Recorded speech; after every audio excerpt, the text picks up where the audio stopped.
त्यांच्याशी गप्पांना पुन्हा सुरुवात करूया.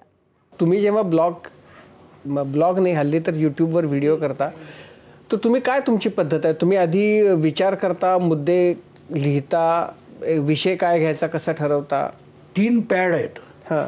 आणि त्याच्यावर गेल्या 4.5 वर्षातली हेडिंग तुम्हाला तेवढंच असतं ते हेडिंग. आणि हे अनेकांना खरं वाटत नाही.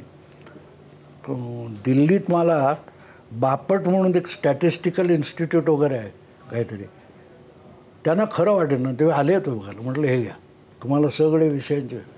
मला हेडिंग करतो आधी मी आणि माझ्या डोक्यात तो विषय असतो त्याप्रमाणे मी मांडत जातो. पण एक त्रुटी अशी की बोलण्यात आणि लिहिण्यामध्ये मोठा फरक आहे. लिहिण्यामध्ये जेवढं चांगलं लिहू शकतो तेवढं नाही बोलू शकत.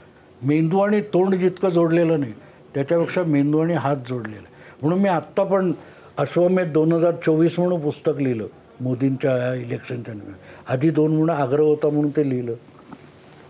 तर ते पण पुस्तक मी कुठचंही नाही, फक्त प्रत्येक चॅप्टरचं हेडिंग लिहिलं होतं आणि सुरू केलं.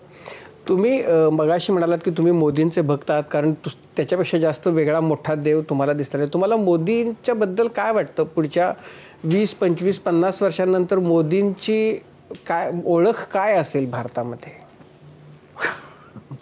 हा प्रश्न मला असं वाटतं की मोदींचं ध्येय असं आहे की 2050-2070 नंतर भारतीय चलनावर मोदींचा फोटो असावा, हे त्या माणसाचं उद्दिष्ट आहे असं मला वाटतं, जो गांधींचा आहे आज. त्यामुळे मग म्हणजे अशा कोणत्याही मोठ्या नेत्याला जे काही विरोध करायला लागतात सहन, त्यामुळे ते होत आहेत? नाही, अर्थातच आपल्याकडे बापजाद्यांनी म्हणून ठेवलंय ना, देव पण येण्यासाठी टाकीचे घाव सोसावे लागतात.